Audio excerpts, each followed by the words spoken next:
Hello, আসসালামু আলাইকুম আপুরা, সবাই কেমন আছো? আশা করি যে যেখানে ভালো আছো। সবার জন্য আমার অন্তরের অন্তর থেকে তোমাদের জন্য দোয়া ও ভালোবাসা। তো দেখো, আমি এখানে 1.5 কেজি দুধের ভিতরে অর্ধেক গুড় দিয়েছি, তারপরে চিনি দিয়েছি, আর 4টা সবুজ এলাচ দিয়েছি। দিয়ে তারপরে আমি অল্প একটু টেনে, পানিটা একটু টেনে তারপরে এখানে 6টা পিঠা দিয়ে দিচ্ছি।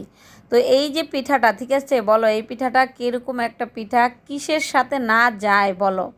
এটা সাদা পিঠা ভর্তার সাথে যায়, শুটকি ভর্তার সাথে যায়, ধনিয়া পাতা ভর্তার সাথে যায়, কালিজিরার সাথে যায়, মাংসের সাথে যায়, এই যে দুধের সাথে যায়, তারপরে হলো যে মাংস পিঠার সাথে যায়। কিসের সাথে না যায় এই পিঠাটা বলো? এই পিঠাটার নাম দিয়েছি আমি কি পিঠা জানো? এটা চরিত্রহীন পিঠা।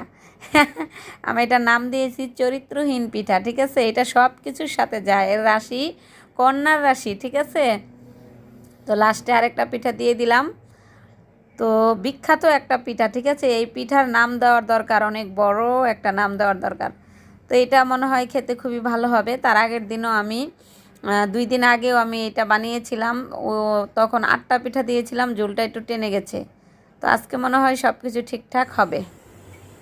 তো ঝোলটাও একটু দেখলাম, একদম পারফেক্ট হয়েছে, সব কিছুই একদম ঠিকঠাক, একদম আমি একটু খেয়ে পারফেক্ট দেখলাম হয়েছে যে সব কিছুই। তো চিনিটা ঠিক আছে কিনা। সবাই ভালো থাকবা, সবকিছু আল্লাহ ঠিক আছে, হাফেজ, চিনি টাটা, টুনি বাই সব। বাই।